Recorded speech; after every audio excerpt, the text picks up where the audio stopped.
오늘 0시 기준으로 코로나19 신규 확진자 1,497명 나왔습니다. 국내 발생이 1,463명, 해외 유입으로 인한 확진자 수는 34명입니다. 수도권에서는 1,107명, 그리고 비수도권에서는 356명이 나오면서 수도권 차지 비율 75.7%입니다.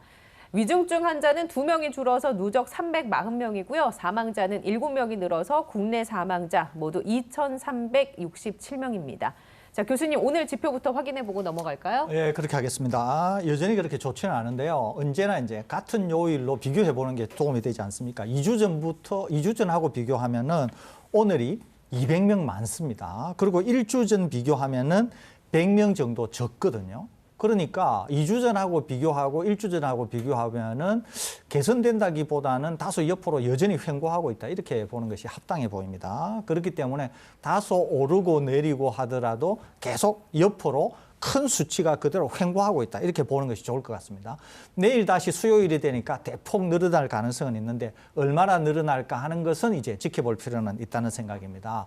불행하게도 오늘 어제 그제와는 달리 어제 그제는 사망자분이 한 분씩 계셨는데 오늘은 사망자가 좀 많이 나왔습니다. 그런 점에서 사망자 관리를 좀 더 잘해야 될 것 같습니다. 그럼에도 불구하고 사망자가 많이 나온 영향이기는 할 것으로 보입니다만은 위중증자는 오늘도 어제에 이어서 줄어들고 있습니다. 그런 점에서 보면 계속적으로 위중증 환자는 줄어들고 있다. 이렇게 볼 수 있습니다. 최근에 어제 수도권 비중이 78%를 넘었고 오늘도 수도권 비중이 75%를 넘으니까 비교적 수도권 비중이 다소 커지고 있다. 그런 점에서 그렇게 좋은 지표는 아니다. 이렇게 볼 수 있습니다. 이제 추석을 맞게 되어서 다시 또 다른 지방으로 확대될 가능성이 있기 때문에 그렇습니다. 그러니까 오늘 당장 총리께서 백신 접종을 다시 강력히 권고를 드리면서 백신 접종을 안 하신 분들이나 이런 분들은 추석 모임을 좀 자제해달라 그런 말씀을 하시는 거죠. 그렇기 때문에 지금 상황이 이런 상황에 있다. 이해하시고 방역 상황이 그렇게 좋지는 않으니까 지금 또 임박한 추석 연휴 이런 것들도 한번 여러 면에서 고민해 보셔야 되지 않을까 그런 생각이 듭니다. 네, 백신 접종 현황은 어떻습니까? 네, 일단은 어제만 해도 124만 명 이상이 백신을 접종했습니다. 1차 82만 5천 명, 2차 42만 2천 명 해서 124만 명 이상이 하루에 백신을 접종을 했고요. 그래서 이제 누적 접종자도 늘었는데 1차 접종 누적자는 전 국민 대비 66.2% 그리고 2차 접종까지 마무리한 접종 완료자는 전 국민 대비 39.9%로 40%에 육박하는 수치입니다. 예. 굉장히 빠른 속도로 백신 접종률이 올라가고 있습니다. 1차 접종이 빠르게 진행이 되고 있는데 이 접종률이 OECD 국가 중에는 최상위권에 속한다면서요? 예, 그렇습니다. 이제 속도라는 거하고 전체라고 하는 건 다소 다르죠. 그러니까 이제 백신 접종이라고 하는 전체를 놓고 볼 때는 우리가 1등은 아니지만 속도, 단지 속도만 놓고 보면은 우리나라가 OECD 국가 1등이라고 볼 수 있습니다. 그러니까 이제 시간만 좀 지나게 되면 실제로 백신 접종의 내용에 있어서도 좋아질 가능성이 있다는 거죠. 그렇기 때문에 우리나라가 지금 상당히 백신 접종 속도를 높이고 있다. 이렇게 볼 수 있습니다. 1차 백신 접종만 놓고 보면 주요 국가들과 비교해서도 우리가 뒤지지가 않습니다. 전 세계에서 백신 접종을 제일 먼저 한 국가가 영국, 그 다음에 미국인데요. 예. 영국이 지금 전 국민 대비 71%, 미국이 전 국민 대비 62%인데 이게 1차 접종률이에요? 1차 접종률이. 네. 그다음에 이제 이스라엘, 일본 이렇게 나오지 않습니까? 우리나라 것은 어제 아마 업데이트가 안 되어서 Our World in Data에 65%로 나오지만 우리가 지금 66%니까 예. 1차 접종이 늦게 시작했는데 우리가 2달이나 늦었거든요. 그럼에도 불구하고 이 나라들을 따라잡았다는 거죠. 2차 접종과 관련해서도 다소 우리가 늦기는 하지만 좀 이따가 강 기자님이 더 자세히 설명드릴 것입니다만은 2차 접종도 우리가 지금 속도라고 하면 방금 보여드린 이런 국가를 따라잡을 수 있을 것으로 봐서 제가 여러 번 말씀드렸죠. 시작은 늦었지만 결국 우리가 결승점 통과하는 데 있어서는 통과도 빠를 것이고 내용도 더 좋을 가능성이 있다. 말씀드렸지 않습니까? 그렇기 때문에 우리는 상당히 잘하고 있다. 적어도 백신 접종과 관련해서는 이렇게 정리할 수 있을 것으로 보입니다. 백신 접종을 막 시작할 때쯤에 교수님께서 어떤 말씀 해주셨냐면요. TBS 코로나 특보에서 백신 접종이 빠른 속도로 대규모로 이루어지는 게 중요하다. 코로나19 종식을 위해서는 그런 얘기 해주셨잖아요. 예. 지금 만족하십니까? 이 속도에? 저는 굉장히 만족합니다. 왜냐하면은 언제나 우리나라가 얼마나 잘하나 하는 것은 다른 국가하고 비교를 해보면 알지 않습니까? 그런데 이미 우리나라보다 몇 달이나 앞선 국가들에 비해서도 우리는 잘하고 있다는 거죠. 또 하나는 백신 때문이라고 볼 수는 없습니다. 기본적으로 우리 국민의 수준이 높기 때문에 마스크 착용이라든지 국가의 방역 조치에 상당히 잘 따라주신다는 거죠. 거기에다가 백신 접종에 대한 수용성마저도 높기 때문에 우리가 지금 델타 변이나 다른 상황이 나쁨에도 불구하고 우리는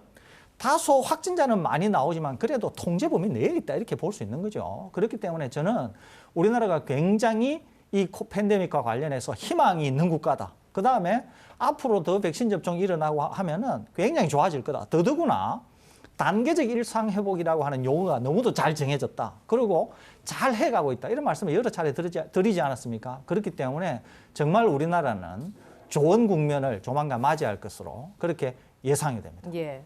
물론 1차 접종률도 중요하지만 사실은 접종 완료가 더 중요하지 않겠습니까? 1차 접종은 미국이나 일본을 앞질렀지만 접종 완료율을 보면은 아직은 부족한 게 많아 보입니다. 어떻게 보십니까? 2차 접종률도 1차 접종과 같이 신속하게 이루어질까요? 네, 신속하게 이루어질 가능성이 큽니다. 지금 일단 몇 가지 살펴봐야 될 게 있는데요. 네. 이게 2차 접종률까지만 염두에 둔다면은 영국이 71%, 이스라엘이 69%, 이제 우리나라가 2차 접종률만 놓고 보면은 영국이 65%, 이스라엘이 63%, 그리고 우리나라가 39%이기 때문에 아직은 굉장히 이제 뒤져 있는 상황입니다. 2차 접종까지. 네, 2차 접종까지 놓고 보면 그런데 이제 몇 가지 좀 살펴봐야 될 게 있는데요. 예를 들어서 미국이나 영국 같은 경우에는 1차 접종률과 2차 접종률 사이에 상당히 차이가 납니다. 예, 미국 그 말은 같은 무슨 경우는 말이냐면 62%가 1차 접종이 완료가 됐는데 2차 접종은 53%로 떨어졌고 네, 그렇습니다. 영국도 71%에서 65%로 약간 떨어졌고요. 네, 이제 그 예. 말은 무슨 말이냐면은 이스라엘이나 뭐 영국이나 미국 같은 나라에서는 1차 접종을 하고 나서 2차 접종까지 접종 완료를 하지 않는 분들이 꽤 된다라는 것입니다. 왜 그런 걸까요? 왜냐하면은 1차 접종 한 번 맞았기 때문에 거기는 기본적으로 백신 접종에 대해서 거부감이 있는 나라이기 때문에 백신 접종을 한 번 한 다음에는 2차 접종은 굳이 필요 없다라고 생각하는 거죠. 거기에다가 혹은 1차 접종 때 예를 들어서 이상 반응이 세게 오신 분들 같은 경우에는 2차 접종이 두려워가지고 접종을 하지 않는 경우도 있고요. 또 그리고 방역 당국에서도 이 1차 접종을 대량으로 접종한 다음에 확진 환자 숫자가 줄어들고 중증 환자나 사망자 숫자가 줄어드는 경향을 보이면서 2차 접종을 상대적으로 독려를 하지 않았던 대목도 있습니다. 이제 그렇기 때문에 특히 미국 같은 나라는 거의 10% 가까이 차이가 나는 상황인데요. 이제 우리나라는 전혀 그렇지가 않아요. 우리나라는 지금까지 패턴을 살펴보면 1차 접종하신 분들이 거의 그대로 2차 접종으로 이어졌거든요. 자, 그렇기 때문에 2차 접종률이 거의 1차 접종률과 유사한 수준으로 갈 가능성이 크기 때문에 빠른 속도로 2차 접종률도 지금 우리나라보다 앞서 있는 다른 나라들을 따라잡을 가능성이 굉장히 크고 마지막에는 오히려 2차 접종률에서도 미국이라든가 영국이라든가 이스라엘보다 우리나라가 더 높아질 가능성도 충분히 있다라는 것도 지금 한 가지 지적해 드리고 싶고요. 네. 이제 다른 한 가지는 지금 우리나라 같은 경우에는 일단은 상반기에 주력 백신이 아스트라제네카 백신이었고 아스트라제네카 백신 같은 경우에는 8주에서 12주 정도의 간격을 두고 2차 백신 접종을 했기 때문에 상대적으로 3주에서 4주 정도 혹은 6주 정도의 간격을 두고 백신을 접종하는 화이자나 모더나와 비교했을 때는 2차 접종률 속도가 좀 늦어질 수밖에 없는 구조적인 한계가 있었거든요. 근데 이제 지금 백신을 접종하시는 분들은 대부분 다 하반기에 백신을 접종한 분들은 1차 접종을 화이자나 모더나로 접종을 했고 특히 화이자로 접종을 했기 때문에 6주 그리고 추석 이후에 간격을 더 당긴다면 뭐 4주 정도에는 다 2차 접종을 마무리할 것이기 때문에 정부가 애초 계획했던 대로 10월 중순 정도가 되면은 2차 접종률에서도 지금 우리나라보다 앞서 있는 다른 나라들을 훨씬 더 뛰어넘을 가능성이 클 것으로 생각이 됩니다. 1등 할 수 있겠군요. OECD 국가들 중에서. 네, 그렇게 1등 할 수 있을 것 같습니다. 네. 바라봅니다. 자, 그런데 이제 다른 나라에서는 백신 접종률이 생각보다 안 높아지니까 여러 가지 노력들을 하고 있습니다. 특히 미국 같은 경우에는 백신 접종을 의무화하는 그런 강경한 카드를 들고 나왔는데 이것에 대해서 반대하는 목소리도 만만치 않습니다. 교수님은 어떻게 보십니까? 이 미국 정부의 입장에 대해서요. 백신 접종 의무화 카드를 꺼낸 미국 정부에 대해서 어떻게 생각하십니까? 저는 이제 미국 정부인 경우에는 이해를 합니다. 왜 그러냐면 거기는 방역 상황이 워낙 나쁘거든요. 거기에다가 미국 정부가 얘기하기를 신규 확진자의 85% 이상, 그다음에 사망자의 95% 이상이 백신 접종을 안 한 분들에게 나온다는 거죠. 그러니까 계속 미국 상황이 어렵다는 겁니다. 거기에다가 겨울을 맞아서 실내 생활을 하게 될 경우에는 더 어려워질 가능성이 있다는 거죠. 그러니까 우선은 군인, 연방 공무원 을 1차적으로, 그 다음에 연방 정부와 어떤 형태로든지 계약을 해서 사업을 하는 사업주들에게도 이제 직원을 포함해서 전부 의무접종 대상으로 하겠다는 거죠. 그러니까 의무접종을 하지 않으면은 연방 정부와 무슨 계약을 못하게 하겠다는 거 아닙니까? 이러면서 이제 의무화 조치를 들고 나왔다는 거죠. 거기에다가 이제 미국 정부가 얘기하기를 일반 사기업도 동참해달라 이렇게 얘기하는 거거든요. 제가 왜 이해한다 그러느냐 하면은 미국은 상황이 나쁘기 때문에 그러는 거예요. 그러니까 이제 어린아이들도 백신 접종을 해야 된다 이런 얘기 하는 거 아닙니까? 우리는 사정이 다르다는 거죠. 우리는 미국만큼 사정이 나쁘지 않기 때문에 저는 우리나라에서 백신 접종 의무화하는 것을 저는 반대합니다. 일단은 반대합니다. 다만 백신 접종을 계속해서 우리나라도 이제 어느 일정 수준이 되어서 단계적 일상 회복을 가는데 만일에 백신 접종을 안 한 분들을 통해서 꼬리 잘리기가 안 될 경우에는 백신 접종을 한 분들이기나 국민 여론이 어떻게든지 형성이 될 거라는 거예요. 그러니까 그런 여론을 통해서 국민 합의를 통해서 어떤 해답을 도출하려고 그래야지 정부가 임의적으로 백신 접종을 안 한 분에게 제재를 가한다거나 아니면 의무 접종을 해야 된다거나 이것은 적어도 우리나라의 시스템상 적당한다 이렇게 보기는 저는 어렵다고 봅니다. 동의하지도 않고. 그렇기 때문에 이것은 어떻게든지 간에 국민적 합의, 국민이 수용하는 방식 이런 것으로 결정이 돼야 되지 않을까 그렇게 생각이 됩니다. 그러니까 교수님의 입장은 우리나라는 미국처럼 백신 접종 의무화 카드를 쓰는 것 이게 현실적으로 별로 찬성하지 않는다라는 그렇습니다. 의견을 주신 거잖아요. 강 기자님의 의견은 어떻습니까? 저는 이제 그러니까 방역 당국이나 혹은 이제 현장에 있는 의료진들 같은 경우에는 이제 답답함을 호소하는 분들이 좀 많이 있으시긴 있으시더라고요. 왜냐하면 종합병원이나 혹은 요양원이나 요양병원에 근무하시는 분들 중에서도 백신 접종을 거부하시는 분들이 있나 봐요.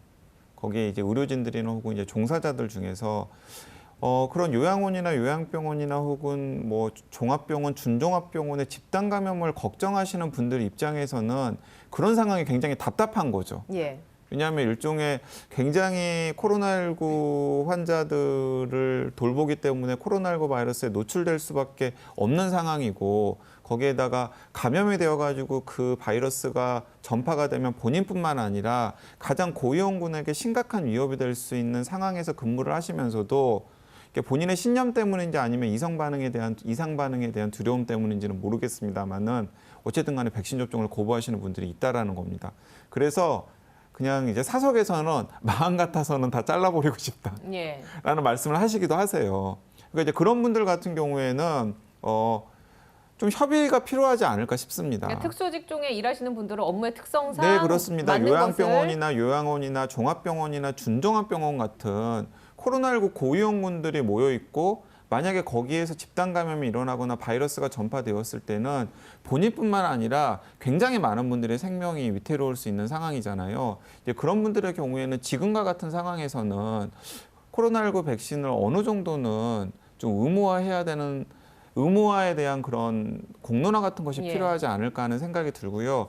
저도 우리나라에서는 일반적으로 뭐 코로나19 백신을 의무적으로 접종하게 하는 것이 가능하지는 않다라고 생각합니다.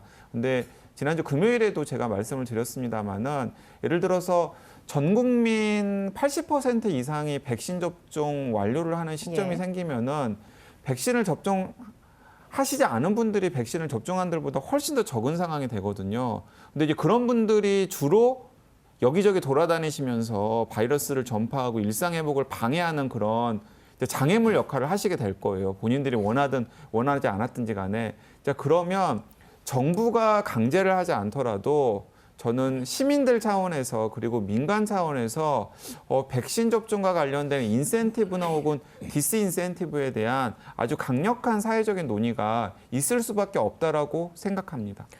강 기자의 의견은 직업의 특성을 좀 고려해서 백신 접종 의무화 카드를 쓰자라는 얘기인 것 같은데 교수님은 동의하십니까? 예, 그 부분에 대해서는 저는 동의합니다. 그러니까 일반론은 강 기자님 지적하신 것처럼 저도 의무화 조치가 좀 과하다 이런 생각을 갖고 있고요. 특수직, 특히 감염이 확산이 되었을 때 굉장히 다른 분들에게 위험을 초래할 수 있는 그런 특수직에 대해서는 의무화 조치가 국민의 동의가 있다고 하면은 충분히 논의되고 뭐 받아들여질 수 있는 거 아닌가 이런 생각은 듭니다. 그런 특수한 직종은 지금 얘기해 주신 의료계 말고 또 어디가 있을까요?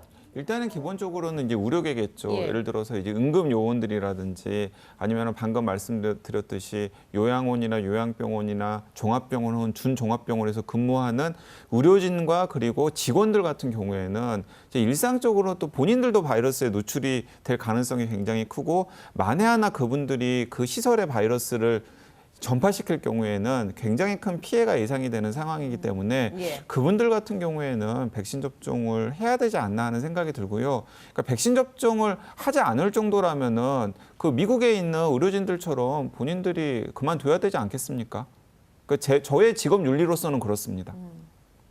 자, 이번에는 이 얘기 한번 나눠보죠. 노바백스 얘기 오랜만에 좀 해보겠습니다. 3분기에 도입이 예상이 됐었습니다. 노바백스의 미 FDA 허가가 그런데 늦춰졌다라는 소식이 들어와서 걱정이 되는 것은 우리나라 백신 수급에 혹시라도 차질이 생기진 않을까 우려스러운데 어떻습니까? 사실 이제 우리 백신 수급에는 그렇게 큰 문제는 없습니다. 왜냐하면 노바백스 옵션이 없더라도 지금 들어오기로 한 화이자 백신 물량이나 혹은 모더나 백신 물량, 얀센 백신 물량으로 충분히 이제 코로나19 바이러스에 대응하는 이제 백신 전략을 짤 수가 있고 또 실행에 옮길 수가 있기 때문에 노바백스가 이제 큰 이슈가 되는 건 아니에요. 근데 이제 좀 한 가지 좀 답답한 측면이 있는 겁니다. 네. 어떤 부분이 답답하냐면 지금 이제 우리나라 어제 이제 의미심장한 뉴스가 두 가지가 나왔는데요. 하나는 미국 FDA가 노바백스 승인을 미루면서 국내 3분기 도입도 물거품이 됐다라고 이야기를 한 거예요. 근데 이건 사실은 곧바로 연결되는 게 아니거든요. 그러니까 미국에서는 미국에서의 승인 절차가 있고 우리나라에서는 우리나라의 승인 절차가 예. 있는 겁니다. 자, 그렇기 때문에 미국 FDA에서 노바백스 승인을 미룬다고 하더라도 우리나라에서는 미국 FDA 승인을 무관하게 따로 심사를 해가지고 승인할 수 있는 가능성도 있는 것이거든요. 그러니까 이제 이런 기사가 나오는 것 자체가 우리나라는 무조건 미국 FDA나 유럽 EMA가 승인을 해야 우리나라도 승인을 해야 된다라고 하는 의식이 이제 기사에도 이제 그대로 이제 깔려 있는 건데 사실은 그렇지 않다라는 거. 그리고 제가 방송을 통해서 몇 차례 말씀을 했습니다마는 우리나라의 허가 당국의 역량도 충분히 미국이나 유럽처럼 독립적으로 백신을 긴급 사용 승인을 할지 말지를 결정해서 허가할 수 있는 역량이 있고 이참에 그런 노하우를 쌓고 또 실행에 옮겨보는 것이 좀 필요하지 않나 하는 생각이 든다라는 겁니다. 근데 이제 왜 이제 그런 생각을 하냐면은 이게 노바백스 옵션이 좀 아쉽기 때문입니다. 자, 이제 어제 나온 이제 또 다른 의미심장한 뉴스가 있는데요. 일본이 노바백스와 1억 5천만 회분 공급 체결을 했어요. 예.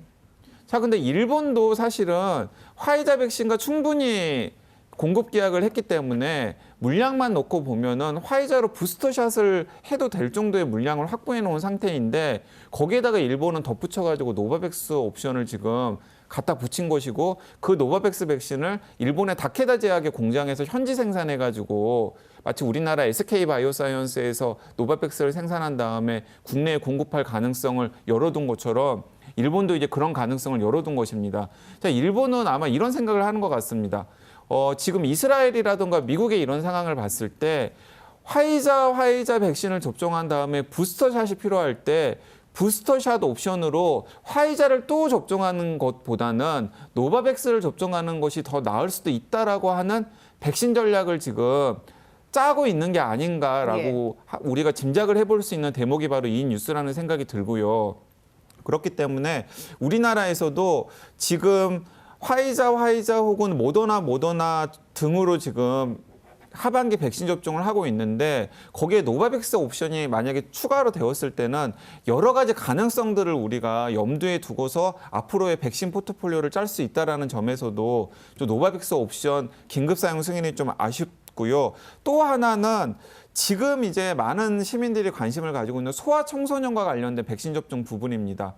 노바백스 백신은 기존에 소아청소년을 대상으로 접종한 예를 들어 자궁경부암 백신 등의 플랫폼에서 이미 활용된 플랫폼을 가지고 만들어진 백신이기 때문에 사실은 지금 모더나나 화이자의 신근염 부작용과 같은 청소년에게 나타날 수 있는 이상 반응의 정도가 훨씬 더 적을 가능성이 크거든요. 예, 자, 그러면 12, 17세의 백신의 옵션으로서도 노바백스 옵션이 필요하기 때문에 제가 생각하기에는 우리나라의 허가 당국이 예를 들어 우리나라 식약처가 조금만 더 적극적으로 이 노바백스를 어떻게 긴급 사용 승인하고 활용할 수 있을지에 대해서 좀 더 고민을 해주셨으면 좋겠다라는 생각이 듭니다. 그 일본에서 자국 승인 절차는 어떻게 진행이 되고 있는 건가요? 노바백스와 관련해서. 네, 일본 같은 경우에는 아직 자국 승인 절차는 진행되지 않고 있지만은 어쨌든 간에 긴급 사용 승인이 될 가능성을 염두에 두고서 지금 일본이 이제 물량 확보부터 이제 나서기 시작하신 것이죠.